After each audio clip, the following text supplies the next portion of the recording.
What up, brothers? It's Club King returning for another new review for my channel on a figure that I received earlier this week, but I've just not had a chance to review it until now. So tonight's that night, I'm going to review it. We're all taking a trip to the dark side to review the 1/6 scale Sideshow Darth Vader. I will say, from what I've seen, the research I've done, this is the 1/6 scale Darth Vader to have. I know Medicom did a couple of versions a few years back, but from what I've seen, the bit of research I've done before I've done this review, I don't think them two can touch this version from what I've seen. But like I said, some people might own that version and say, no, the Sideshow one is wrong here, here and here. I'm going to just review it as I see it. But I will say I've watched a few reviews while this was in transit. I will also say I bought it from a guy in the Facebook community, goes by the name of Michael Hindley. Great guy, to be honest. I spoke to him quite a lot this week. He seems a top youth. I found out a few things.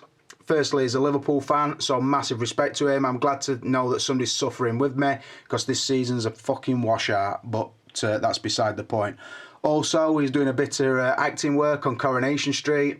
I think at sort of extras level at the moment, but good luck to him in getting cast full time. But if he takes this tip from Uncle Clipper, then I think they will be giving him a big contract sometime soon. What I want him to do when he's seen this review, next time he goes into cafe, Roy's Cafe, I'm not sure if it's still called that, I just want him to walk in, say, what up, Roy, get that fucking kettle on.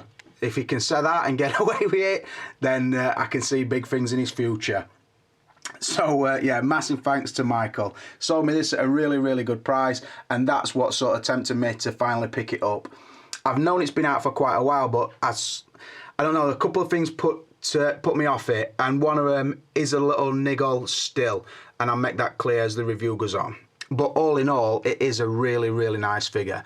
Now, when I buy things, obviously I've told you before, I do keep a flow in PayPal, so if there's something of interest pops up, I can afford to pick it up. If I want to keep it, I will. If I want to review it and move it on, I'll do that. And that is the situation with this. I still don't know if I'm keeping it or if it will be back up for sale anytime soon. But let's roll on, get some scores on the doors, and talk about this figure. So we'll go straight from here, and we'll talk about the source material. Obviously, I've got to give it a 5 out of 5. I would still say he is the most well-known cinematic bad guy of all time. Although I will also say that I think time's caught up with him. I think he looks very dated now, and I honestly believe that this version of Darth Vader would never have worked in the new trilogy. Because I think he's very static and very... It comes across like a space version of Frankenstein to me, very plodding. I don't think he would have stood up with the sort of new Jedis from the newer films, and moving onwards into episodes 7, 8 and 9. I don't know what they're going to do as regards to who replaces Vader or what happens from here. So, I don't know. So really all I'm taking into account is the appearance in The New Hope, Empire Strikes Back and Return of the Jedi, although I kind of understand that this outfit is more Return of the Jedi and Empire Strikes Back. That might be the case, but like I say, I've not sat down, watched each film and the build up to this review, so I'm just taking into account the overall look of Vader. Is it well replicated, and do I like it, basically? So, on source material, I have got to concede, and I think most would as well, you would have to rate Darth Vader as a character, or the, I don't know, like film history. He is recognised, and I do think I have seen polls before and YouTube polls and stuff on TV, sort of the top 100 bad guys, and he nearly always wins it. So if that's the case, I've got to give him a 5 out of 5. Rolling on to the packaging, and you'll notice I've got it right on the front shelf, and it's not because of how tall it is, because it's not much taller than, say, the Robocop box or the Iron Man Mark 42 box. It's just that it's really, really deep. As you can see, it's hanging off the front shelf, so I've had to store it there because it would topple forward on either of the back two shelves. So I'm using the space available to me. It is just a shoebox style box. As you can see, the front artwork is sort of the raised sections make up the Vader helmet. Quite nicely done, although I will say, being a Hot Toys collector predominantly, the first thing I noticed with it, apart from the size, is probably the quality of the card. It's not top quality. Now, I used to collect the Sideshow Star Wars figures quite a while ago, and they always used the wraparound style packaging. I wish they would have done a version of that, because the card was always really good and it had a magnet side and it opened out to 2 clam trays. There is 2 clam trays in this, but I think because of the size and depth of it, they went away from that and went to the shoebox style, which, I don't know, I'm not raving about, to be honest. It is quite good looking and it is in good condition. Artwork, a little bit limited on the front particularly, but we'll cut to the back and show you a really nice iconic shot of Vader fully masked on the Death Star by the look of it, just looking out. Really nice shot. I think that is also the figure, it's not a movie still. And then if we go to the inlay slip, you'll see another good shot of the figure, although this time it's with the helmet removed. So yeah, quite nice. Obviously shows that Sideshow are proud of the product, because they are advertising it with their own shots of the figure and not a movie still. So yeah, do like it. The biggest letdown for me with this packaging is really the quality of the card used. It is quite thin, flimsy, sort of think the Predator slipcovers from Hot Toys, and that's sort of the plier, the card they're using. It's not amazing. It doesn't match to something like a DX box or other better stuff that we've seen from Hot Toys or Enterbay. So on the packaging, I do quite like the artwork, but then the quality brings it back down, and it is only a shoebox style design, so nothing we haven't seen before, so I'm only going to give it a 3 out of 5. Rolling on to the likeness, and before we crack on, I'll just show you the pose first. As you can see, I've gone for the Anakin head sculpt. He's took off the helmet, which he's holding in his left hand. Stood upright, holding the face section in his right hand, looking into it eye to eye. So, yeah, quite nice. I'll start off by telling you the obvious. It's Sideshow, it's not Hot Toys, and by that I mean I think they've done a really good job, and if I were to compare it strictly to Sideshow figures, I would review it very favourably. Fucking hell, that takes some saying. Favourably. We'll say it like that. But because I've seen so many Hot Toys and Enterbay head sculpts, I can't help but like keep thinking, is it as good as that? No. Is it as good as that? No. And that sort of thing. I think from the section of the film where he removes his mask when we actually see Anakin at this stage of life, I don't think it is really accurate, although it is a nice sculpt, and I think they have captured the damage really well, the skin tone and texture really well. The paint still feels a little bit like a few levels below what Hot Toys and Enterbay do.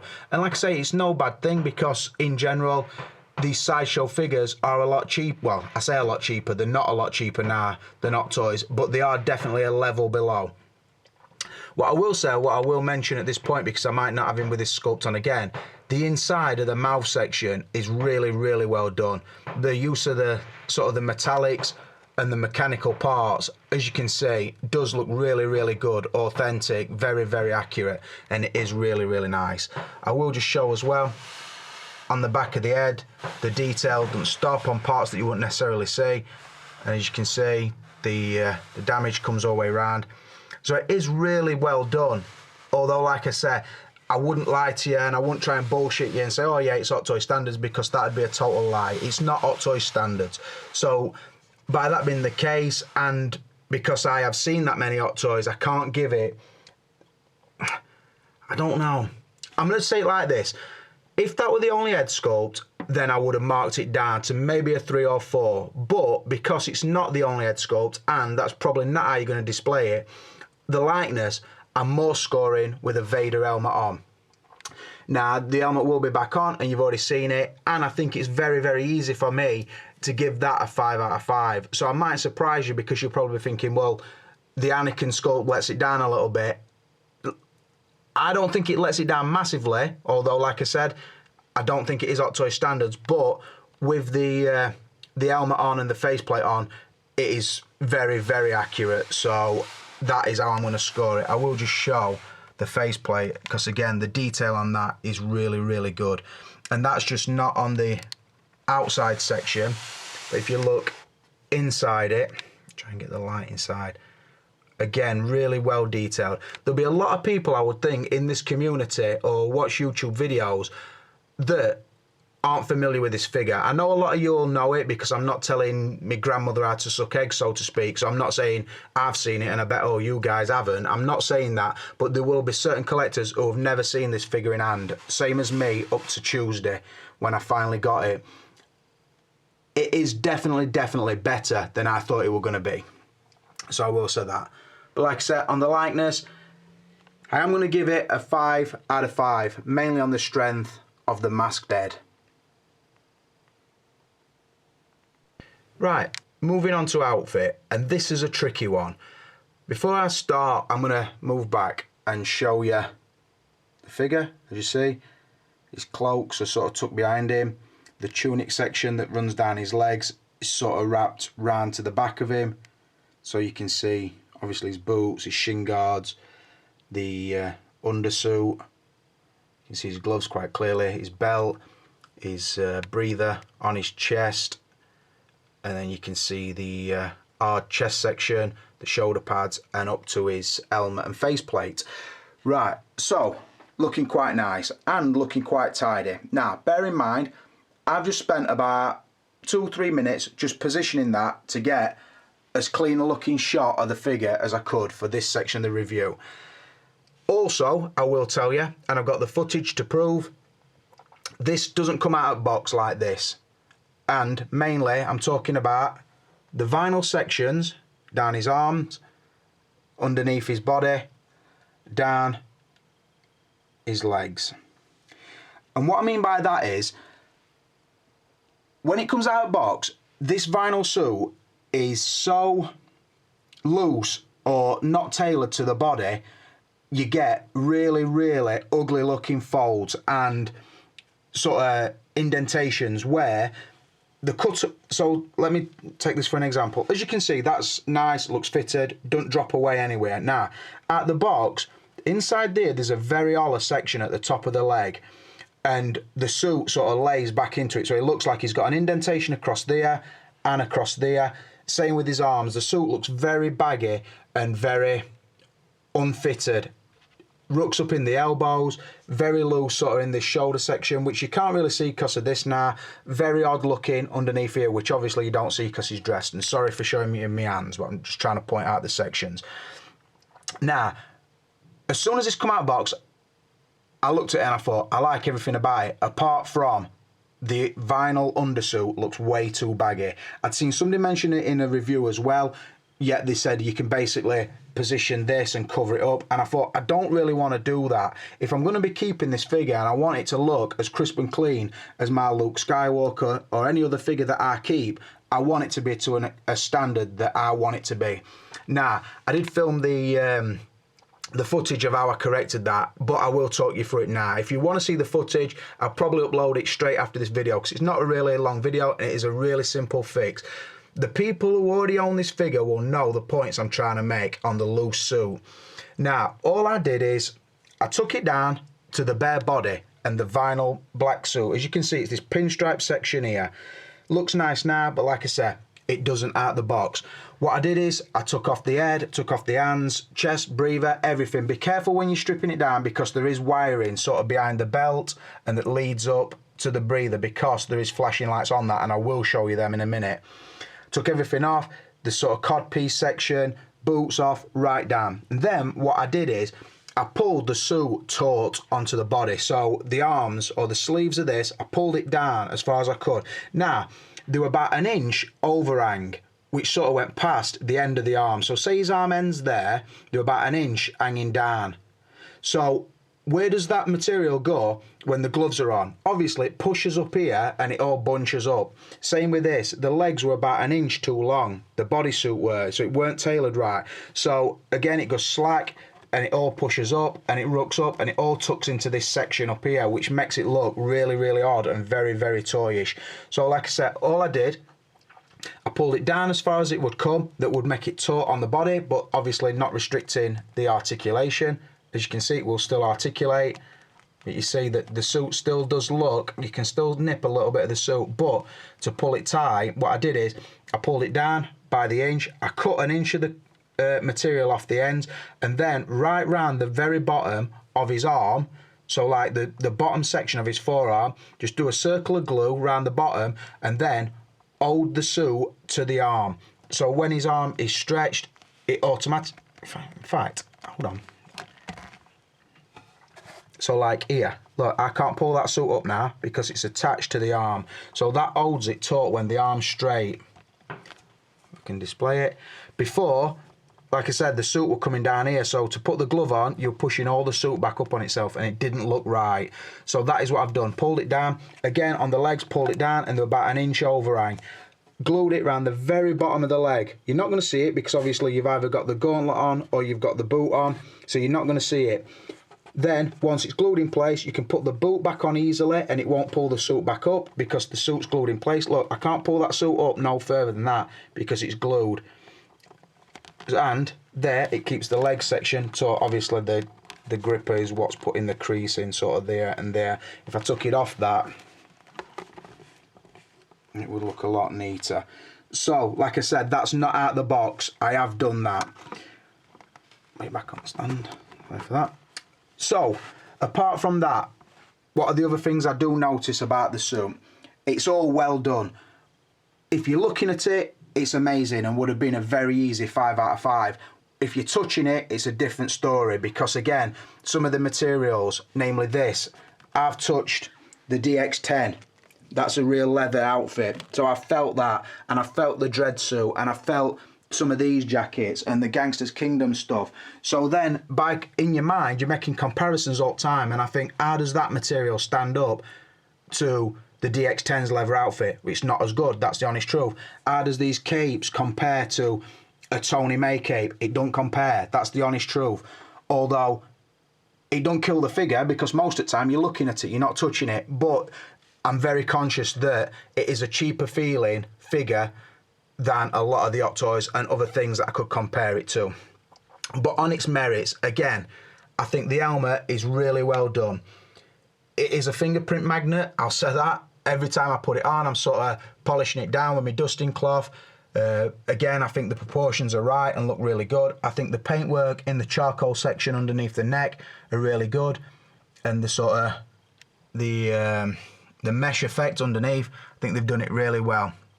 I will say there's a metal clasp just there, you can probably see, which holds the chain, or the plastic chain that holds the cape in place.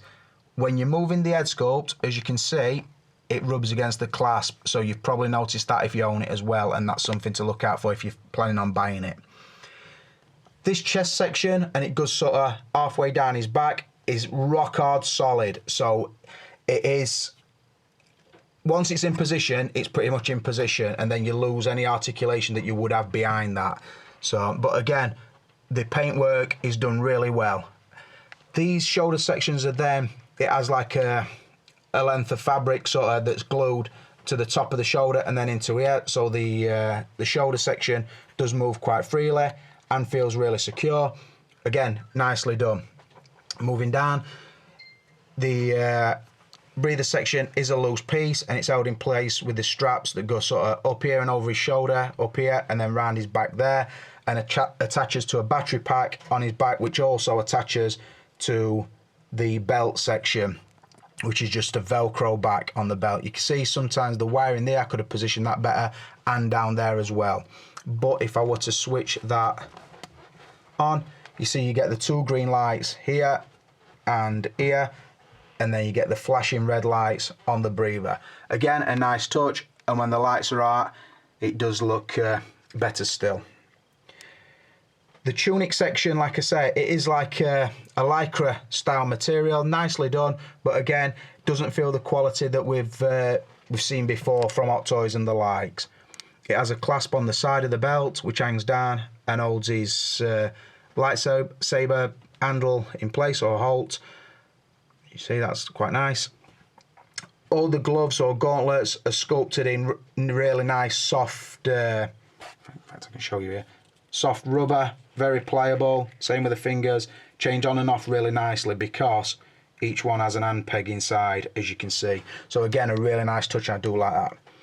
The cod piece is really, really hard, thick plastic, and again, it's just on a belt section, which is behind the tunic, and it is just a Velcro fastening. Pull it nice and tight, and it stops it from moving about, and it sort of disguises where the stand grabs into the suit. Again, moving down, you have this sort of vinyl, sort of leather effect, which, like I say, I think the modification, I would definitely recommend it because it does look 10 times better than out of the box. Moving down, that sort of tucks behind this boot, which has this really high gloss section on the front, like a shin pad or shin guard, whatever you want to call it, and then a separate boot, which again, really nice sculpt and paint on that. So yeah, all in all, the suit looks immaculate, but feels a little bit cheap in places. I'm not going to let that knock it down too much because all the key points are there. So there is definitely a lot to like about this figure. Like I said, I can't mention it enough. If you take it out and it's not to your taste, there is little modifications you can do. And like I said, I will put the video up just showing basically what I've told you. We're just pulling the suit into place and just gluing the bottom of the wrist and the bottom of the leg section. To give it a score, I'm only going to knock it down 1, and that just falls down on the quality of the materials used. So I'm giving the outfit a 4 out of 5. Rolling on to articulation, or the body in general, because I think it's not a body I've seen before, although I realise it is the bodies that Sideshow are going for. They are functional, but they don't look the best, if I'm honest. Obviously, I stripped this one down to do the modification on the outfit that I've just told you about, so I have seen it. And where I say it looks quite odd, there's quite severe looking indentation sort of at the top of the leg, and then it's got a really strange shoulder build up. It's not like a true type, which is pretty much the best body on the market, taking aside the synthetic human body, because I think the true type is very functional and probably aesthetically correct. This one is more like, the shoulder makeup is more like a Damn Toys one, which anybody who's owned a Damn Toys figure or one of the Gangsters Kingdom figures, you know sometimes the clothes, they fall into a funny position, it makes the shoulders look very feeble. That's what this is like, and they move quite strangely. So that is the body basically you get on this. It's quite odd looking. But does it move correctly? I've got to say it does, although sometimes the outfit restricts it. And when I say the outfit, I'm thinking the upper chest section, because of sort of the point there, it limits how much you can bring the arm forward. The neck is not the most articulated neck post you're ever going to see. The rotation through the waist and the crunch is restricted obviously by the breather and the belt section. Again, this doesn't really restrict any articulation, but because of sort of, like I said, the build up in the suit, if I'm thinking about it straight out of the box and where the fabrics fall and everything, it is a little bit awkward to pose. The articulation, it is a double bend knee, which is good, and you still do get really good ankle articulation because that's a separate foot and then the upper section of the boot, so there's no loss of articulation there. The gauntlet and the glove is one piece, so I suppose you're limited to the tilt you can do and sort of the rotation. You're turning the full thing, so sometimes the sort of top section of the gauntlet doesn't look or hang aesthetically correctly. Or, I don't know if I've used them words correctly there, but anyway, you know what I mean. But what I was thinking in my mind, how articulated would the real Vader be? And I'm thinking not very. So how extreme would you want to go with a Vader? Basically, you would want it to do what I've got it to do, and it is doing it quite easily, if I'm being honest, and that's hold the blade two-handed. Now, Vader pretty much fights two-handed anyway in the majority of the fight scenes, and he's very robotic looking, not very fluid. So he's nothing like a Darth Maul would be.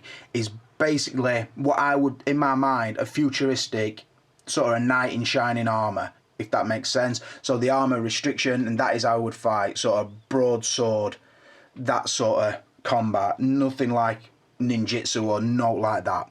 So it wouldn't need to be that articulated. And I've got to say, it does perform a lot better than I thought it would. So that's to Sideshow's credit as well. Like I've said, the hands do swap in and out really nicely because they have got the hand peg inside the hand, so it's just a matter of pushing them into the wrist. So that is a nice touch as well. On the articulation, I'm going to give it a 4 out of 5, but it's also to do with the body that, I don't know if it's entirely the body or if it's the body and outfit, which leads to my biggest nitpick with this figure. So I am going to score the articulation a 4 out of 5, but I'm going to go to a short interlude now and tell you my biggest nitpick with the figure. Right, so just to show you, I have got him in the last pose. So still holding his sword, just got him straight up, natural stance, no stand. Obviously I'm doing that for a reason. What is that reason? It's to show scale. I wouldn't normally do size comparisons because I think, other than the Man of Steel Superman, I think Hot Toys figures are all pretty much in scale, and I do think that Entebbe follows suit really well. So what I'm going to do is, I'm going to try and show you the scale, because I think this would have been the interesting part that I should have really watched before I bought this figure, because I knew it was a different company, but I needed to know how will it look scale-wise, and I'll show you. I'll show you. The first and most obvious one I'm going to add is a Luke Skywalker. So now we're looking at them both. No stand. Got the legs about the same amount of space apart. And we're looking up. Luke is pretty much, head is just below the neck, if that's in shot, look. So take Luke out of shot and you've still got Darth's full head. Now, I think that's not far off height-wise to Mark Hamill or Luke Skywalker to Darth Vader. I don't think that's far off, but it's other things that lead me to believe it is out of scale, and not by a massive amount, or not as much as you would initially think there, because I think Luke should be a touch taller compared to Darth. I could be wrong, because I know he's a small dude and I know Darth's massive in certain scenes, but I'm thinking the scenes where they're fighting each other, and I do think there are. Also, the width of the blades in hand is massively different. The size of the handles to the blade, again, is massively different. The feet, not so much, and the hands, not so much. I think it is believable. Now, I think I could pose these together to sort of pull it off, use forced perspective and whatever, but it's when I compare it to other figures, I think, yeah, it is a little bit out of scale. And like I said, it's not a massive thing, so don't all jump onto the comment section and say, no, Darth's that much taller. I know he is, but it just looks a tiny bit. Not that it's too tall or much too tall, but it's just, I don't know. It's like if that's 1/6 scale, that's closer to 1/5 scale. But I'll take another figure and show you what I mean. So now, if we're bearing in mind what's on here, about 6'4", 6'5", I'm thinking. Again, stud, feet probably as far apart as each other, so pretty much straight upright. You can see again, if I take Arnold out of shot, you've still got sort of Darth from the nose up. Like I said, tiny bit out of scale for me. You might disagree, you might not. I can't remember the total size of the actor inside the Darth Vader costume, but like I said, I know that I've got to allow for the helmet, but I'm sort of looking at the eye level. If Darth's eyes are there, I've got to come right down here to the eye level of Arnie, and like I said, let's compare him to somebody even taller. So now you can see we've got an NBA on you, and we've got LeBron James, who according to records is 6'8". Now, eye level wise would be about right. So what I'm saying is the man inside the Darth Vader outfit 6'8"? Because to me, Anakin Skywalker, through the first 3 parts of the film, didn't look that size. I know in some scenes when Darth's walking with the stormtroopers from episodes sort of 4, 5 and 6, it does look humongous, but I'm not sure he was 6'8" man inside the outfit. And like I said, the boots wouldn't be no more elevated than LeBron's sneaks would, and they are pretty much eye level. So I do think that it could have done with being a tiny bit smaller. There's probably a mod you could do to shorten the legs, but I think, I don't know, I just thought it were worthwhile showing you the size difference. So like I say, you put a Luke Skywalker outside of LeBron James and you're thinking, fucking hell, they shouldn't be fucking lightsabering against each other. So that is the point I'm trying to make. It is out of scale, slightly too big, but not a massive amount.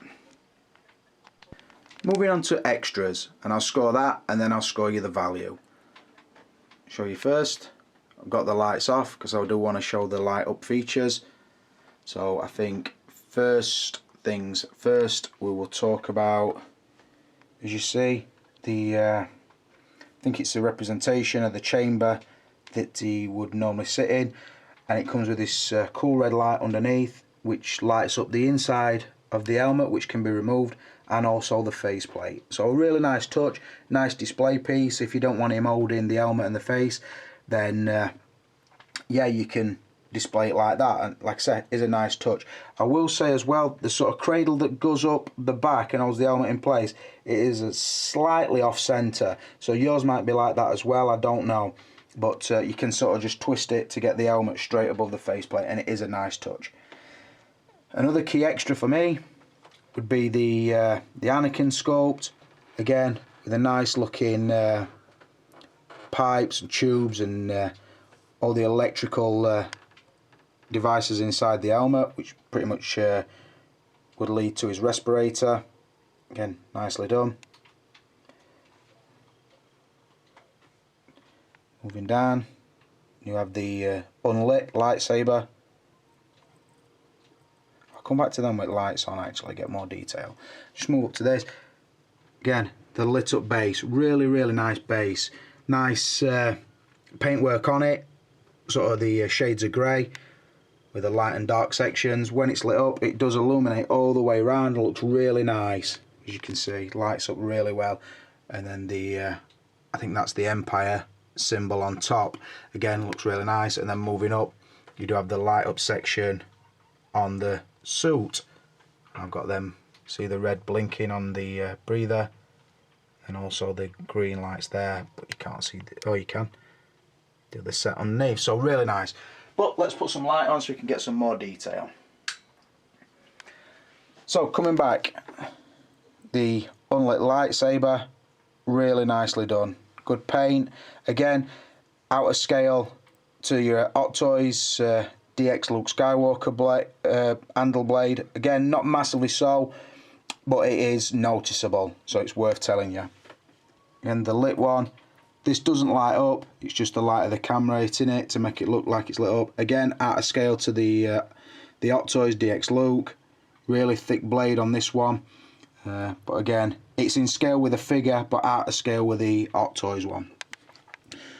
A nice selection of hands, predominantly right hands, so if we're looking, you get the pointing hand, you get sort of relaxed hand, a clenching hand, so to speak. Sorry, that's that one holds the lightsaber, that's the clenching one, the fisted one, the force push, and then sort of just a flat hand, really relaxed. And then onto his left hands, he just has the one that would hold the lightsaber, and then he has a fisted one, and then a relaxed one. So a nice amount of hands all together. Again, do fit on really nicely. Soft rubber and very pliable, do go on to position really nicely. Looking at the pose, you can see he's pointing from the scene where he's talking to Princess Leia at the start of The New Hope, where she's saying, I'm on a diplomatic mission to Alderaan, and he's saying, you're not, you're a fucking traitor and you're a dirty little slag. That's what he's saying to her. You can see he's pointing, where he's saying it to her, now fuck off, that's what he's about to say. And he probably move his hands probably over there when he says fuck off. I can't really do it while he's on stand. But it's a fucking trot on, you slut. So yeah, that's pretty much what he's saying. Nice looking pose again. Just got the cape moving to show the sections I want you to see. Again, like I said, you could mask, you could like move it behind the legs if you wanted to see the legs, or you could bring it so it drapes further down. Really nice. So on the extras, I think they've got all the bases covered. And like I say, I know the other versions of Vader that are out there are pretty good too with the things they bring. But like I said, I think this is the set to have. So on the extras, I am going to give it a 5 out of 5. The head pretty much covers it. The base, again, is really well done. I do like a diorama base if it's done well, and this one definitely is. Excuse me. Rolling on to the value. I picked this up on a Facebook sale from, like I said, Michael Lindley. A lot of guys, particularly the UK guys, will know him. He got a few figures up for sale. I think he'd got this, a Darth Maul from Sideshow, and a Sideshow Anakin, no, sorry, Obi-Wan Kenobi from the what was it from? Phantom Menace. So that version. He got a total price, but I'd noticed a few days before he'd got a price just for the Darth Vader. I thought, well, I'm not bothered about the other one because I've had Darth Maul before, but I would like to see this.